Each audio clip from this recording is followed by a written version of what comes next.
Welcome everyone, good afternoon. It's September 23rd. This is our last class of the week. I had recorded Monday's class because we were falling behind and I'm just trying to get through as much possible content that we can today. So this is how we're gonna organize today's class.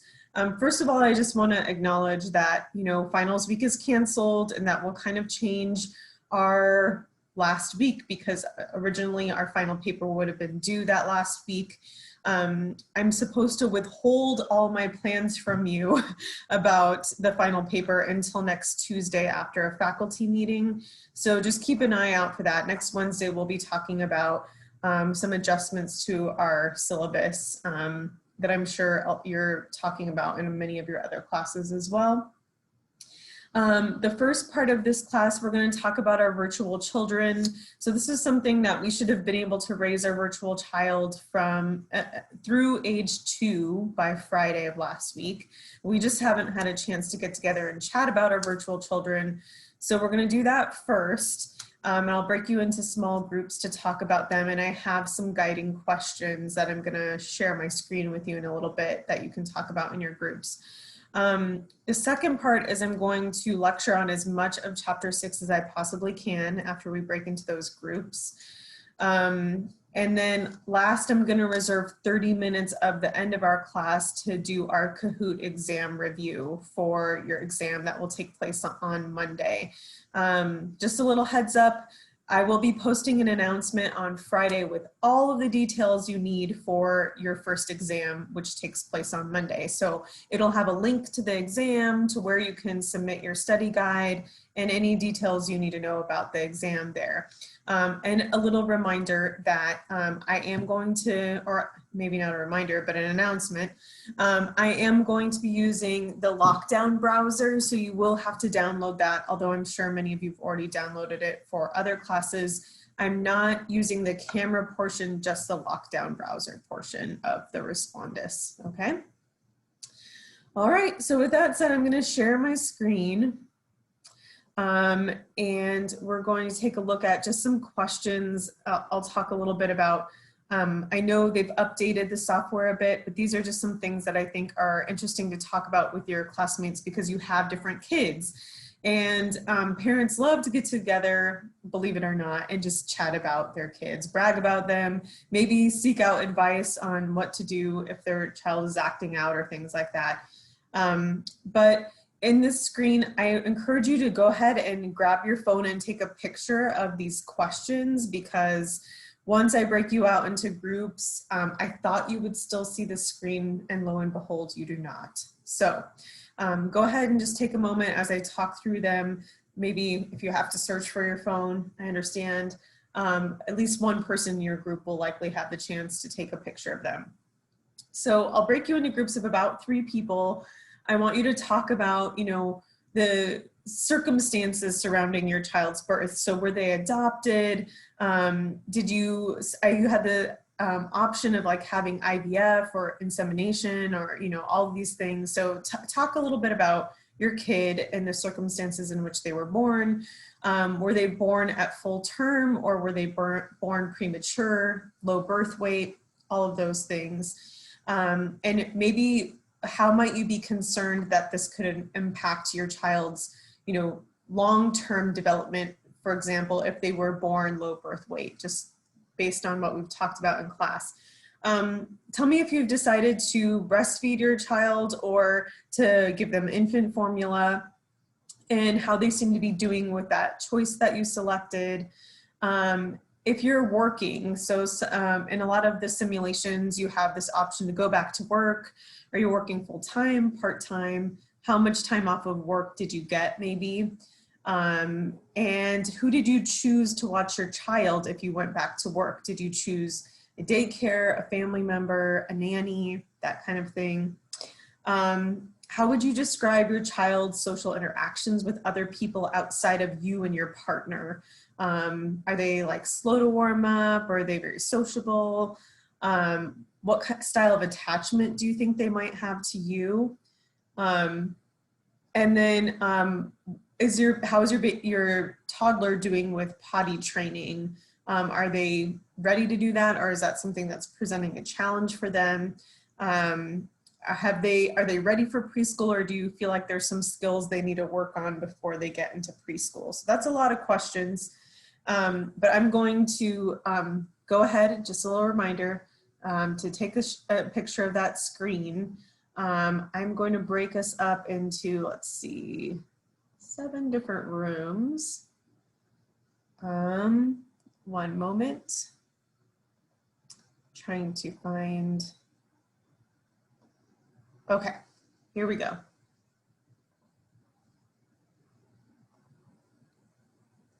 So we're just talking about these questions in our virtual children, and I'll pop in to the different groups little by little.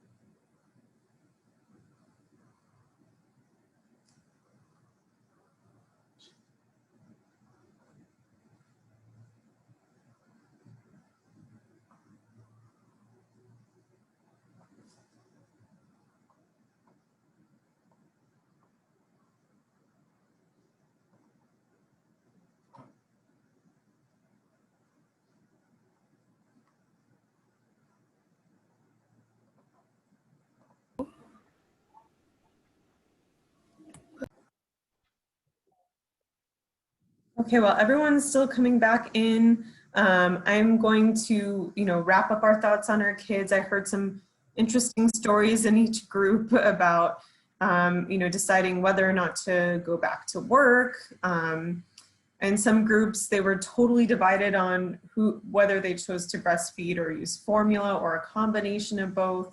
And I was hearing some interesting things just generally about, some kids having being really prepared linguistically, but maybe not physically, like being more apprehensive or hesitant about doing more physical activities that are common for their age. So let me see.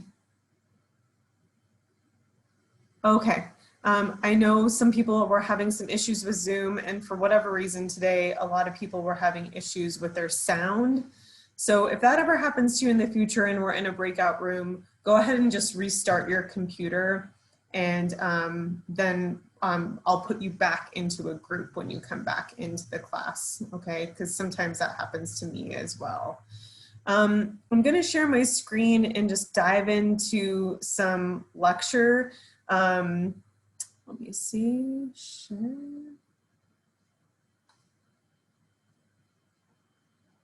I need to get out of this particularly. 1 second. Okay. So everyone can see my lecture screen, correct? All right. So this is our last chapter that will be tested on for the exam on Monday. And this is all about the socio-emotional development of children. How their emotions develop is what I'll really focus on first, and then social interactions and how they relate to other people will very much be interwoven throughout this lecture. So I want to just remind you guys, we talked about in the first chapter some classic theories of development. So we're going to lean back on Erik Erikson's psychosocial stages of development for infancy and toddlerhood. Again, remember that I mentioned, according to Erikson, there's only 2 paths at each stage of development. There's either a positive, adaptive way that you can resolve the conflict, or a negative, maladaptive way to resolve that conflict.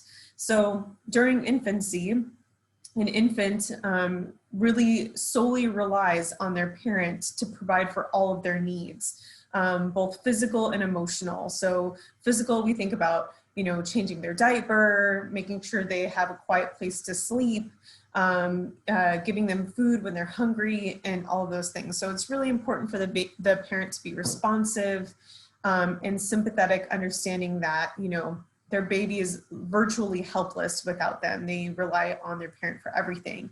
And keeping in mind too that being affectionate, being loving, holding, touching your infant is a critical element of that need as well. So if you just keep your baby laying in their crib all day, you know, even if you provided for all of their physical needs, you wouldn't be providing for their emotional needs. So for infants, they're going to be able to either trust their parent to provide for those needs or learn that they can't trust. Their parent provides inconsistent care or not responsive care. By toddlerhood, which is going to be once they turn around 1 year old, this is the average age for infants to begin walking, as we recall from chapter 4. So toddlers are going to be trying out new things as they explore their environment, and their parents respond to them in such a way that makes them feel really proud of their efforts to try new things, or to feel bad if they do something wrong and their parents reprimand them or punish them heavily at a very young age. So the key here for parents is to provide their toddlers with guidance, with good choices, some options, because usually toddlers are inclined to just say no. You know, no, I don't want to do that. I don't want to do this either. So providing options that are going to be both good for the parent and the child helps the child feel a little bit of autonomy or agency in their own life, so that they don't feel like they never get their way, they never get to do anything that they want to do, or they don't have any choice in the matter. Also understanding that your child isn't fully developed in terms of their prefrontal cortex. They don't have impulse control during toddlerhood. So expecting them to be mature and respond in a way that you or I would if we wouldn't get our way is kind of unreasonable. You have to understand that they're going to throw tantrums perhaps every now and again because they don't have full control over their own emotions. They're still developing that capacity. All right, so I'm going to talk a little bit about basic emotions that start to arise early in infancy. The first two really common states that are related to basic emotions are initially, when we think about like arousal states, it really has more to do with paying attention or being alert. So a lot of times we hear the word arousal and we think, you know, something sexual. That's not what we're talking about here. We're talking about either being interested or really attracted in a new stimulus. We find it interesting, like a new toy, a new person, a new like song that you're listening to. They're either really interested in it and they attend to it, or they don't like it and they, you know, kind of recoil. They're disgusted. They don't have interest in doing that particular thing or playing with that toy, being around that person. So these are two very basic early emotion states that that infants experience. And I will be talking about in the next slide about the most basic emotions beyond, you know, either being interested or not interested in something. Really relates back to that movie Inside Out. If you haven't seen it, it's a really well thought through movie. You can tell there's a lot of psychologists on the writing team there in that movie. And in this case, emotions really gradually become much more organized as they move through infancy. They start to develop the basic emotions that are pictured in this image. Initially, they'll experience like happiness or joy. That's one of their earliest emotions. Also sadness or anger tend to accompany that early emotion of happiness, otherwise known as joy. And then later on, disgust and fear can also emerge within that first year of life. These are those most common basic emotions. So they gradually become organized and they're supported by the parents being very responsive, and the infant themselves is going to begin to mirror or imitate similar emotions that the parent themselves actually begins to express. So if the parent comes up to the child and is very happy and has a high-pitched voice and is smiling, then the baby will mirror that same emotion and understand that the parent is happy. If the parent is not very responsive, or seems angry for some reason, you know, they will start to mirror or reflect those similar emotions. So face, voice, posture from the parent These are all, you know, let me see, face, voice, and posture form patterns with age. So they're going to learn how to connect as they develop facial expressions to tones of voice, all of these things that align with this particular emotion. So here are some examples of those basic emotions I was talking about, like happiness, for example. The baby at around 6 to 10 weeks is going to begin socially smiling at a parent or another person that they encounter. If they like that person, they will smile at them. Prior to 6 weeks, it usually is the case that they are experiencing gas or something like that. They're not actually socially smiling or interacting in such a way to display that they're happy to be around that person. By 3 to 4 months, they begin laughing. So right around the same time that hopefully they're sleeping through the night, they start to laugh more, and this can bring very sleep-deprived parents a lot of joy to hear their newborn infant laughing. And then they also, like, even as early as birth, they're expressing distress, right, from the trauma of birth. They have more angry expressions around 4 to 6 months when they don't like something, they don't want to eat something, you know, they don't want to do something that you're you like, maybe you're not holding them and they get mad the moment you lay them down because they'd rather you hold them, and they'll start crying in an angry response. They might also have some sadness in response to that connection between the caregiver and the infant being severed. So if, for example, the parent goes away to work, they are going to be really sad at the absence of the parent as well. So these are all these basic emotions. They start to have a lot of their first fears around the time that they're also crawling.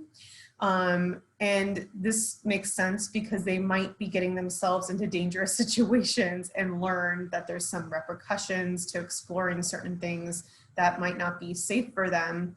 And this can keep them from making poor decisions, from, you know, maybe crawling off a chair or something like that. A lot of babies will climb onto the top of things and perhaps fall off, and they realize pretty early on, oh no, if I don't hold my balance, then I might be putting myself at danger.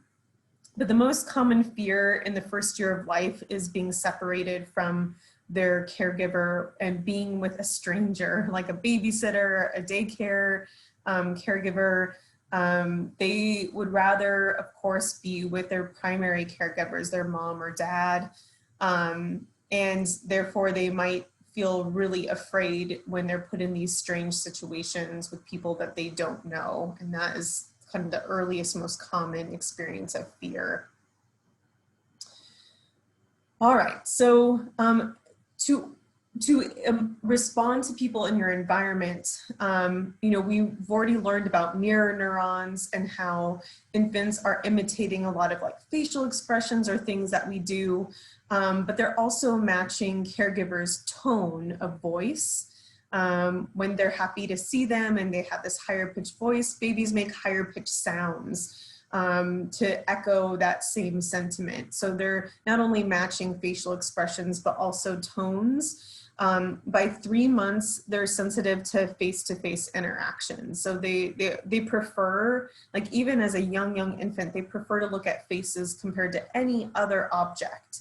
And the sensitivity in face-to-face interactions, you know, they're trying to imitate and emulate similar sounds and appearances of the face with other adults that they interact with.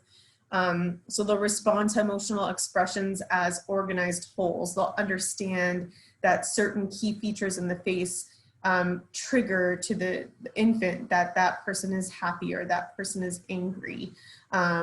They start to understand this regardless of whose face it is. And then by 8 to 10 months, near the end of their first year of life, they start to do social referencing toward their parent. So they're in a new, unusual situation that hasn't occurred to them before, like the picture we see to the left. The baby's going to the doctor and they don't have a prior memory of this environment or this type of encounter with this stranger. So they might look to their parent to say like, am I safe here? Is this okay? Is everything going to be all right? And if their parent gives them this reassuring smiley face, they're more inclined to be calm. This happens a lot when a child first injures themselves, like on a playground. Maybe they fall off the side of the top of a slide or something and get the wind knocked out of them. And they look toward their parent first thing, like, how am I supposed to react in this situation? If the parent panics and runs toward them and is like, oh my God. I know it sounds like, but I just don't want to. Oh, sorry. I wasn't sure if that was a question. If they panic, then their child's more likely to respond with panic, to cry and be hysterical. If the parent is able to maintain their cool, the child will learn that it's okay. It probably hurt, but everything is going to be okay. And they don't have this intense reaction to that situation.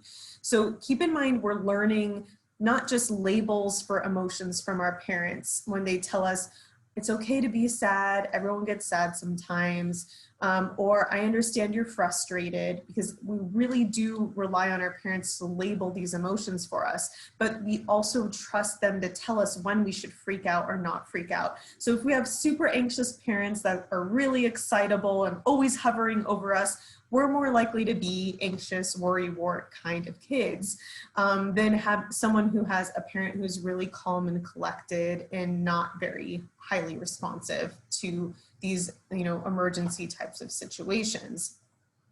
So with social referencing, we seek a lot of emotional information from the people we trust most, which are likely to be our parents in really uncertain situations. We go to a swim party with all sorts of new kids, and we kind of look back like, is it okay if I go off and play with these kids? Am I safe here? And your parent hopefully says, yeah, go ahead, you're fine, the kids, everyone's swimming. But we're always leaning back on our parents for that emotional guidance. Are we safe? Are we okay? Am I okay? Is everything going to be okay moving forward? So this really helps toddlers evaluate their surroundings, determine, maybe how far they should linger from their parent. It helps guide their actions. So if their parent is really stern when they do something, then they're less inclined to try and reattempt that same thing that they were punished for before. So they're always kind of looking for that emotional feedback from their parents. It helps them to understand other people's emotions when someone might be sad or happy. An adult voice is more useful than a facial expression. So I just want to say for a moment, even if you look really happy, which we do this a lot as adults. We might have put on a really happy face, but the tone of our voice doesn't match it. So we're saying yeah, everything's fine, and a baby might pick up on the fact that your tone of voice is not really matching your facial expression. They are going to lean on sound over visual feedback. So oftentimes infants, for example, in a daycare setting, they might hear other babies begin to cry, and even if they have no reason themselves to cry, this sound of distress is so overwhelming, it kind of blocks out any other visual feedback. They themselves, it becomes contagious for them to also cry themselves, because there's this emotional contagion that is more sensitive to sound than to vision. So just keep that in mind, that they attend to hearing before visual feedback.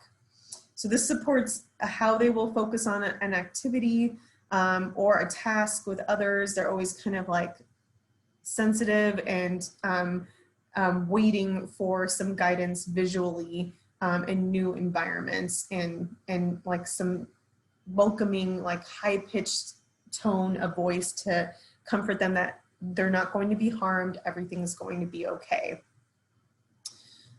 All right, so after a year old, beyond infancy, toddlers begin to develop what are known as self-conscious emotions. These appear between the ages of about 1.5 to 3 years. And so they have more sophisticated emotions at this time. Sometimes these self-conscious emotions are called secondary emotions. And they're complex in the sense that a child can attend to more feedback. They understand more words. So when they get in trouble, they understand they did something wrong, and they might feel embarrassed or they might feel guilty, and they might retreat from that situation or feel ashamed of what they chose to do. At the same time, if they did something really well, they feel very proud of themselves. You know, parents are prone to like, oh, you first started to walk and everybody's clapping and cheering you on. And they're like, yeah, I am the best. You know, by the time infants, or I should say toddlers, are starting to be introduced to a lot more social circles, their confidence is sky high, right? Before they enter like formal schooling, they think they are just hot shit, you know, because when they're at home, they are, according to their parents. So they have this elevated pride, hopefully. But one thing that often happens once they start to get into that daycare setting is maybe they realize, oh my gosh, that kid has a really cool toy. I want that toy. I want that toy too, so they'll take it, you know, and then, you know, they experience envy and embarrassment because they might get reprimanded by the teacher, and that's different from being reprimanded by their parent. So they start to have this, this web of complex emotions that we know as self-conscious emotions. And these emotions very much map onto the conflict that I mentioned earlier with Erik Erikson, where you either feel shame and doubt, or you feel autonomy, like super self-reassured that everything you're doing is okay. And even if you make mistakes, it's not going to be the case that your parents will never love you again. Some kids are more prone towards guilt, I will just say, like, and it's not necessarily because their parents are bad parents, but they may have barely punished or called out their child and they just become a puddle of tears. And in those situations where a child is more sensitive to being punished or called out, parents might just need to really buckle down and reassure their child, it's okay, I don't think you're bad, this was just a bad decision and it's temporary, we all make mistakes, you know. That kind of reassurance is really, really helpful as toddlers begin to build these self-conscious emotions, because they can begin to injure their own sense of self if they maintain or they stay in this feeling of guilt for too long. They can begin to believe that they are no good, that they are those bad decisions that they made. So this really requires them to build self-awareness. For adults to, let's see, adult prompting in feel emotions. Like adults need to interject to essentially reassure children when they make these decisions that it's okay, I'm just trying to keep you safe, teach you right from wrong. Making this other choice would have been better, but I forgive you, I just want to keep you safe. And the type of feedback they get from adults is going to influence achievement-related and moral behavior. If their parents are overly punitive or harsh in their punishment, some children after a while just don't process it anymore. These are children who aren't as sensitive to guilt, but they feel like no matter what I do, I'm always going to be punished, and so they continue to act out. And then other children are, you know, it's so individual depending on the child's temperament. Some children, if they feel really prideful of themselves and they get into school and they don't get the best grades, they might shut down because they're so used to that positive feedback at home that they may not be getting at school. So they might give up in that context, which can be a danger if, you know, they're only getting negative feedback in that context at school. So, you know, self-conscious emotions, they're complicated. We all feel them to this day, but this is when they first arise and can really make or break a toddler's motivation in trying out new things and exploring their environment without feeling afraid that they're going to be, you know, punished for any chances or risks that they take. Okay, so developing a sense of self-awareness. The beginning of self-awareness is limited awareness in the first few months of life. And, you know, they, believe it or not, as an infant, they don't actually acknowledge all the parts of their body. They don't realize that they have like 2 hands and 2 legs. And so it takes a while for them to discover these different parts of the body in early infancy. And little by little, as they've been able to discover each hand and leg and begin to move on their own, they're going to gain better body awareness. But self-recognition, being able to actually see yourself and know, like in a picture or in a mirror, that it is you, this is something that really emerges in the 2nd year of life. Because to their perspective, the whole world is there to serve them as an infant, right? You have no concept of another perspective of someone else. It's just your limited perspective of everybody in the world there to bring you what you need. That's what your limited perspective is early in infancy. Having self-recognition, let's see, you will begin to point to yourself in photos, recognize your own shadow when you're walking around. You start to use the pronouns I and me when you're talking. And this is promoted by acting on environment and noting effects that you have on the environment. Like one thing I would do as a kid, I don't know why, this was during toddlerhood, I'd sit at a dinner table and I always knocked my drink over at every meal. And it was like, oh, why do I keep doing this? It's not on purpose. I don't know why my parents didn't just put a top on my cup, but I guess they really wanted me to learn this. But I saw that effect I had at the dinner table, right? Every time I knocked over my drink, it got the whole table wet. Everyone had to get up, so you start to recognize the ramifications of your own individual actions. And interestingly enough, toddlers also begin to feel the emotions of someone else, to recognize maybe when someone is sad. There's a lot of documented research on infants actually bringing a blanket or a stuffed animal that they cherish to someone who looks sad, like a researcher who looks sad. So they begin to feel with another person quite early on in toddlerhood. And this is aided by their own self-awareness and their ability to develop language skills. Their brain is developing quite rapidly, so this helps them to relate to other people and understand, like, you can't just steal a toy out of someone's hand and not expect any consequence. So they'll communicate concern when others are distressed, like, I think dad is sad, or I think, brother is upset because, I know I also had I had an older sister, and I was in a bad habit, again, in toddlerhood, of calling her names. I don't know why.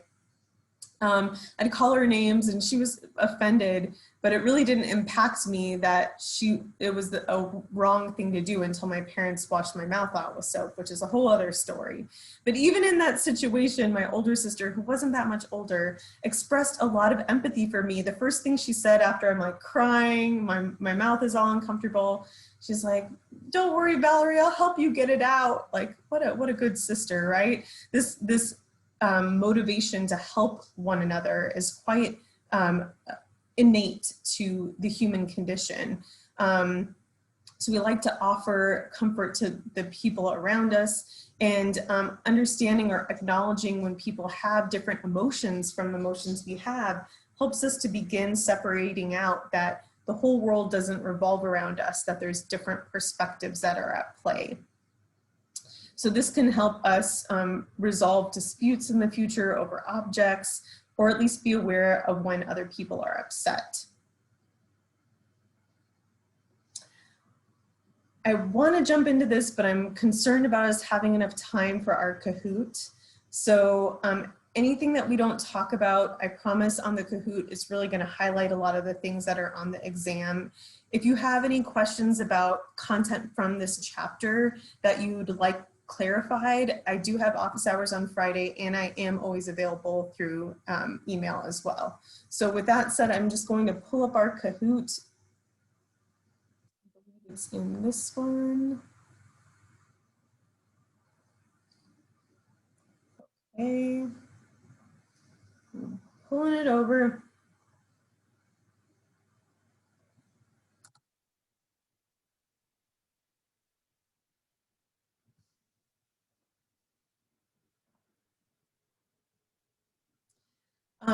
You may decide it's easier for you to play it on your phone if you can't like see everything at the same time because of Zoom. So you can always log in on your phone as well. You just go to www. Let me turn this sound down a little bit.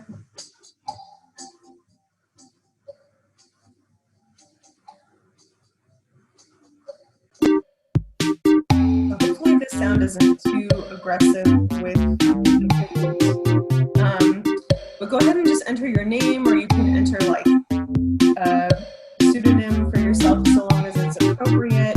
I'm gonna copy and paste this pin into our chat in case anyone gets kicked out at any time they have the pin to come back. Is it pretty loud? I'm gonna just go ahead and mute it. Wait, let me see if this is better. Is this okay? Does that make a difference?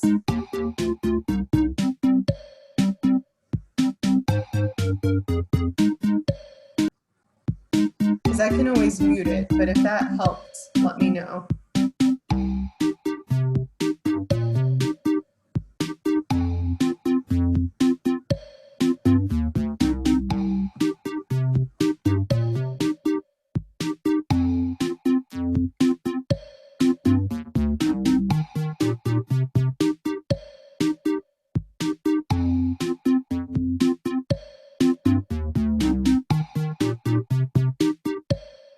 All right, I'm gonna assume we're okay with the music unless somebody else speaks up. Okay. I'll just put it on mute then. Can you hear me all right?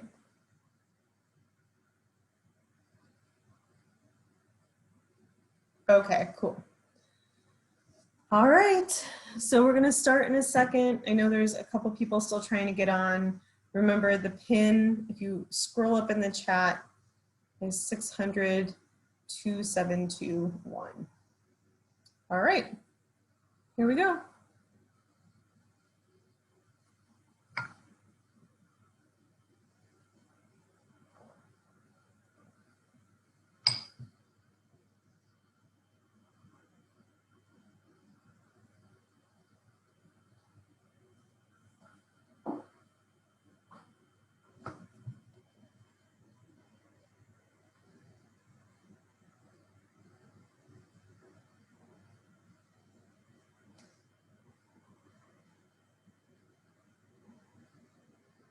Okay, so most of us got this correct. It's just the definition of the lifespan perspective, which is the perspective that our book takes. Essentially saying that there's no one stage of development that is more important than other stages. That they're all, we change and grow at each stage of development.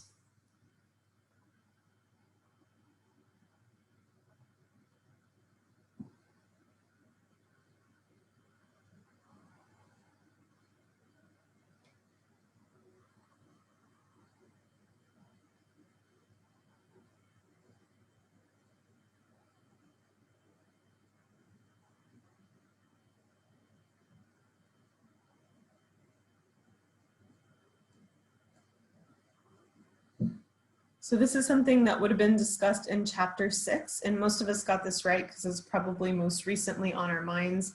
But shifting your attention, inhibiting impulses, and managing negative emotions are all encapsulated within effortful control. Empathy is quite separate. The ability to understand and feel another's feelings is not one of those capacities within effortful control.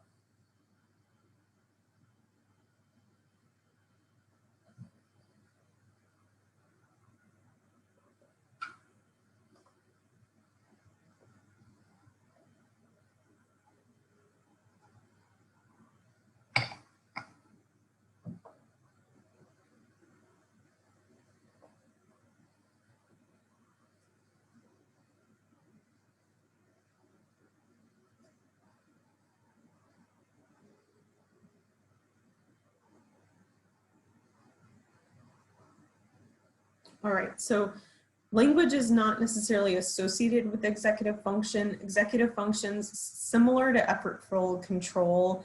The whole like being able to pay attention and block out distractions, suppressing your own impulses, flexibly moving between different tasks. All of this is contained within executive functions. I oftentimes think about executive functions and effortful control. They're quite similar to one another. They're all contained within this skill set of self-regulation that toddlers don't have much of, but as they go through early childhood into preschool, this is when their brain develops and kind of catches up and they get to have access to more executive functions, which means they throw less tantrums and they can flexibly move between different tasks without really getting upset that they're like leaving the park or they have to go to bed or something like that.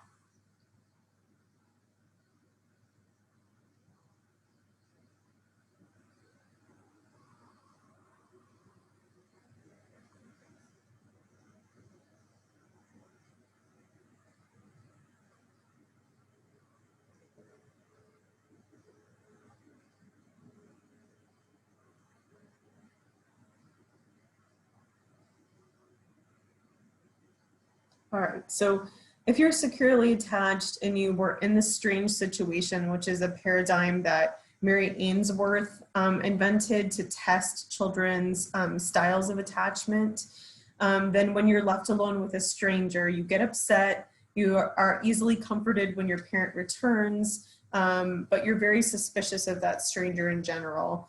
Avoiding contact with your parent when they return would be an indication that you're not securely attached. Like a secure avoidant insecure avoidant attachment to your parent.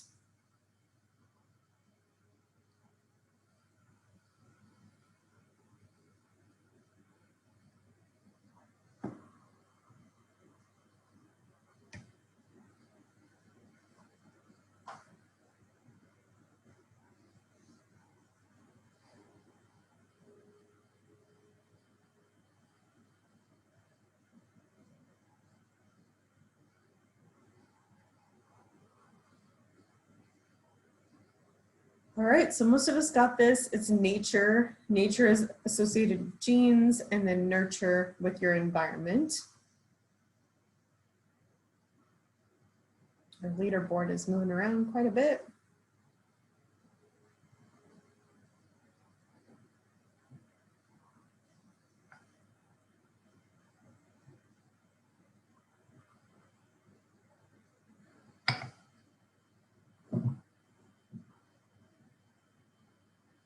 We just talked about this ability.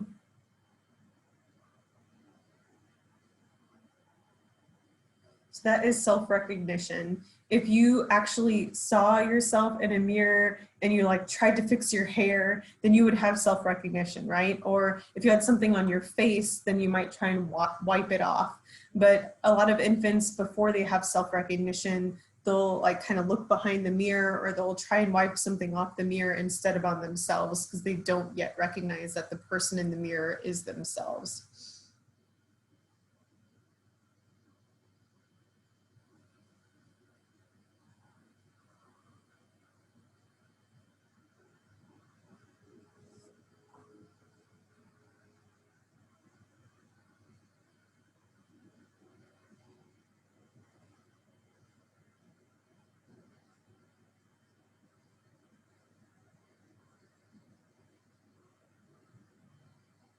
All right, does anybody know which lobe of the brain receives incoming sensory information if it's not the prefrontal cortex?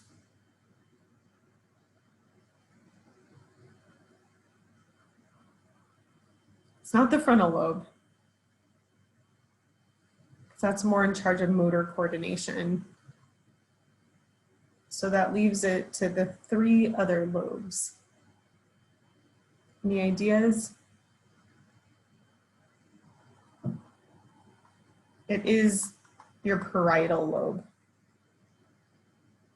Oh, somebody had said that. I was just far down on the I wasn't at the right point in the chat. So yes, it's your parietal lobe that receives all the sensory information from your body, like pain, temperature, touch.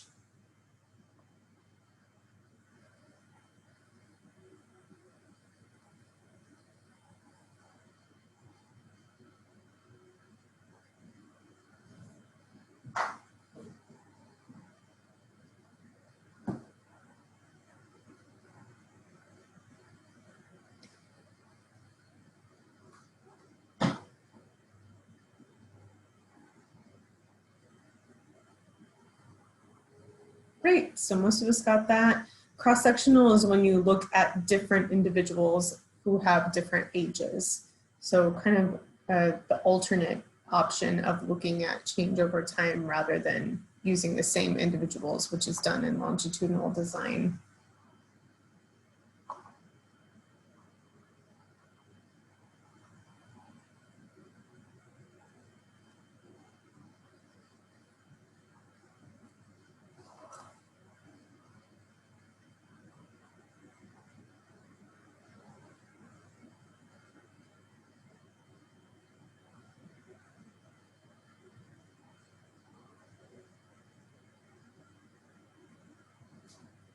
So it's the temporary cognitive impairment. All the other three are common for people who are on that spectrum of fetal alcohol spectrum disorder. So if they have slow physical growth, they're not growing as quickly as their peers, they may have, there's a lot of facial abnormalities that are possible, but perhaps they have three of them, like the smooth philtrum, the skinny upper lip, the narrow white eye openings, for example, or microcephaly, which is a smaller head, is also common for children who are exposed to alcohol in utero. So the key here with that word is temporary, because most of the cognitive impairments are long-term for children who are exposed to alcohol in utero.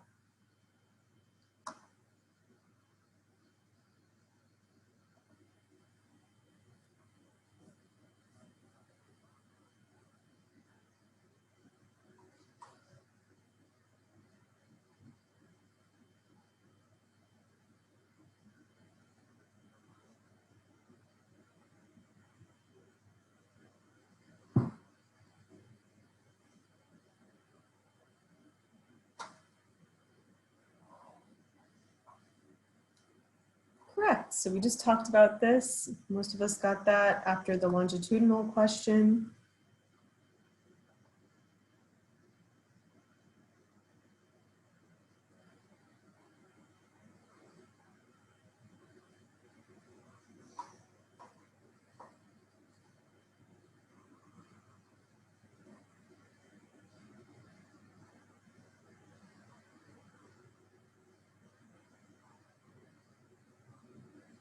So this is kind of tricky, but most reflexes we have are innate, they're inborn. We have them at birth and then they fade away. And the hope is that cognitively we learn those reflexes so that we can initiate them ourselves, like sucking to feed, for example.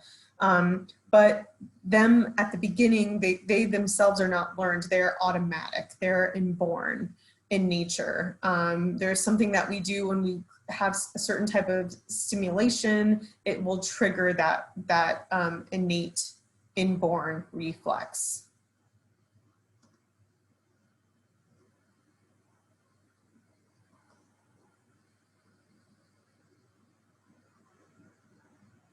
We just talked about this.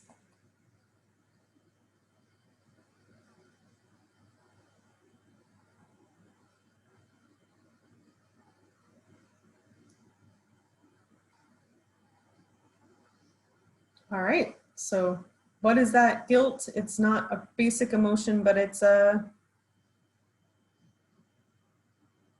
type of emotion is that?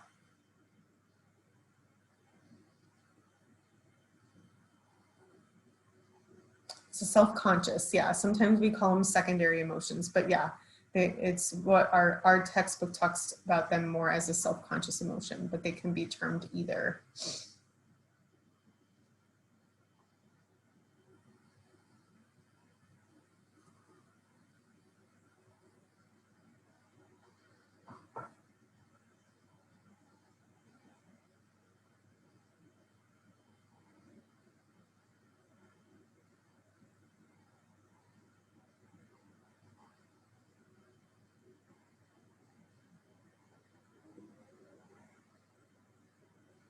So that is 22 to 26 weeks. At that point, you're likely to spend a long time in the NICU. Beyond that, you may not need to. But this is a point in which our technology allows for the possibility that you might survive outside of the womb that early as 22 weeks.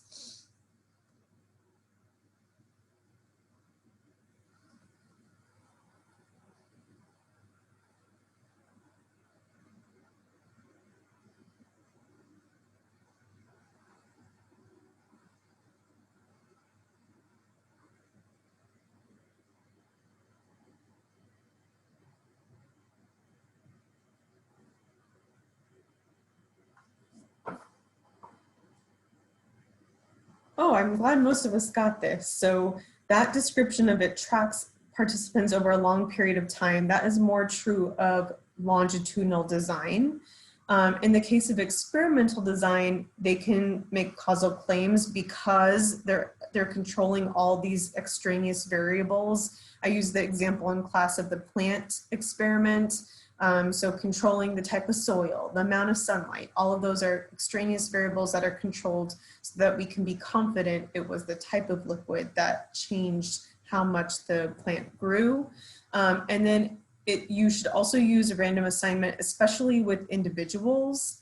So when you conduct an experiment and you have an experimental group that's receiving a drug and a control group that isn't, you don't want to with your own biases, select who's going to be in which group. Instead, you should just flip a coin and randomly assign them so that there's a balance of characteristics across the two groups.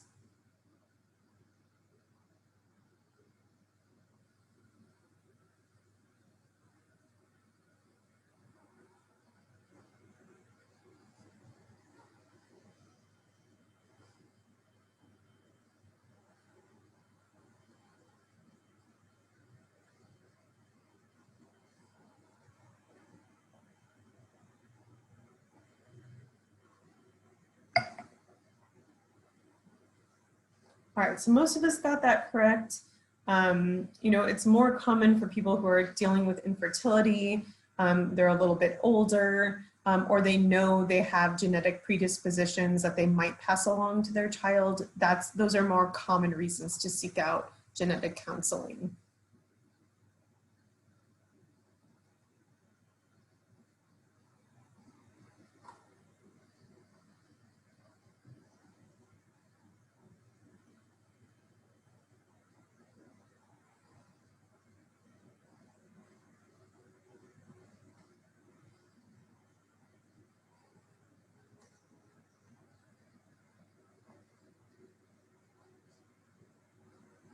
All right, so just the length of looking. This is really our earliest window into the brain of the infant.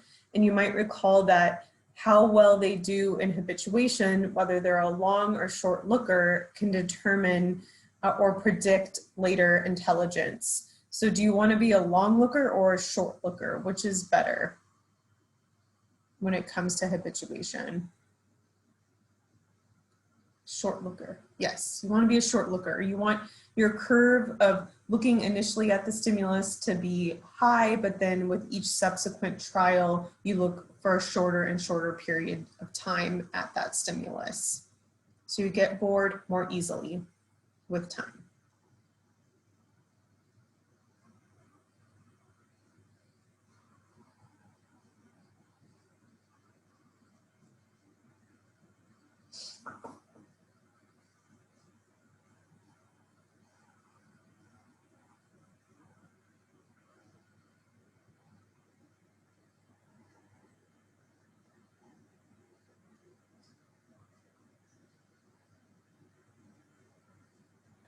All right, most of us got that correct. Schemes, of course, can be accommodated or assimilated based on our experience, but they are those psychological structures that help us make sense of the world around us, according to Piaget.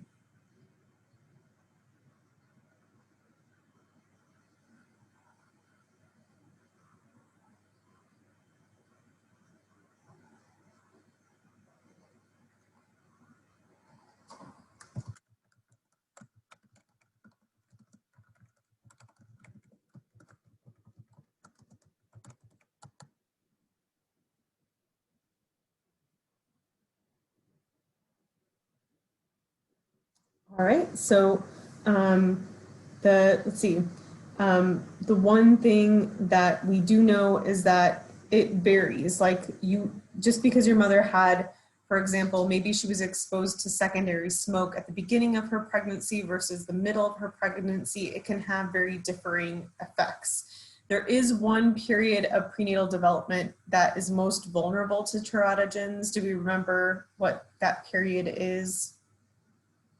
We talked about germinal, embryonic, and fetal periods. One of them is the most sensitive to teratogens.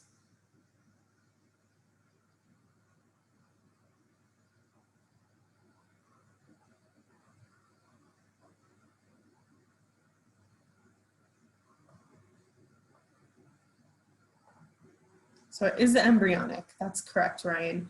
And so at that point, depending on the dosage, it can have the most, the worst effects perhaps compared to later or earlier. But still, it's never good to be exposed to teratogens at any point. Oftentimes, the damage is not evident or apparent at birth, but might emerge later in the child's life.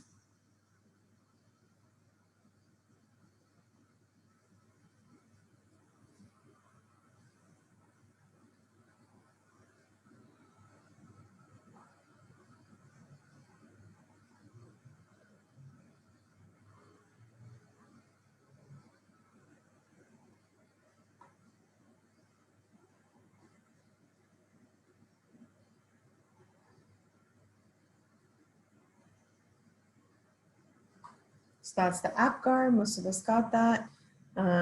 Looking at, appearance, pulse, grimace, activity, and respiration as those 5 indicators of how well the baby can breathe on his or her own.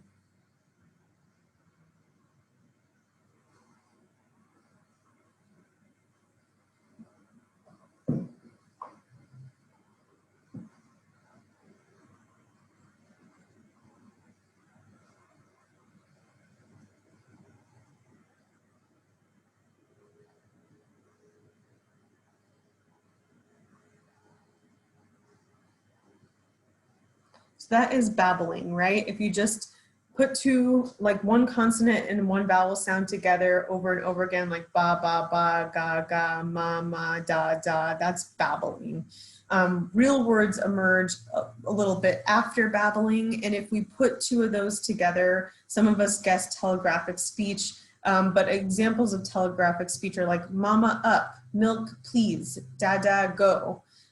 These are all putting at least 2 words together to convey an idea of and communicate an idea to people around you when they don't yet have complex speech.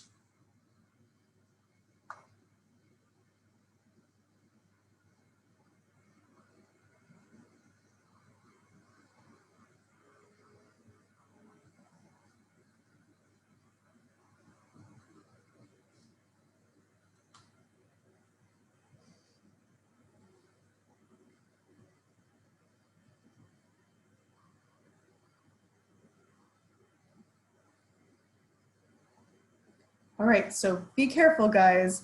There is a difference between mitosis and meiosis. In meiosis, a normal cell is creating gametes or sex cells. So a normal cell has 46 chromosomes, a sex cell has 23. But in the case of mitosis, it's just normal cell duplication. So it starts with 46 cells and it creates other cells that also have starts with 46 chromosomes. It also creates other cells with 46 chromosomes. So make sure you know the difference between meiosis and mitosis.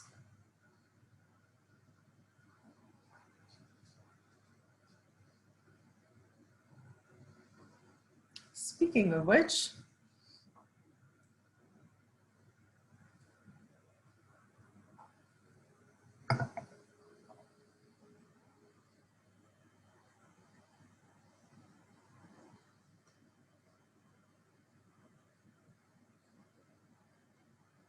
so those are gametes, also known as sex cells, and specifically sperm and ovum or eggs are those gametes that only have 23 chromosomes each.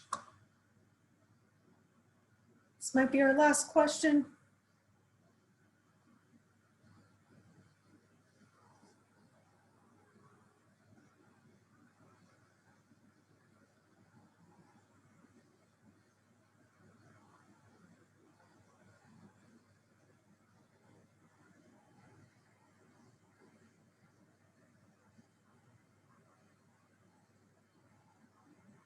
All right, so all of the above is true. I'm sure a lot of people just jumped the gun and said, you know, when you don't use certain pathways, then you lose the synapses, which is obviously true. So all of these things are true. We go through 2 different waves of synaptic pruning, once primarily in early childhood and again in adolescence. All right, with that said, I'm going to stop sharing. I will stop recording. I'll hang around for a little bit in case you guys have any questions before the exam, but keep an eye out for my announcement with all the exam details that you need. It's going to be posted around 8 a.m. on Friday for you.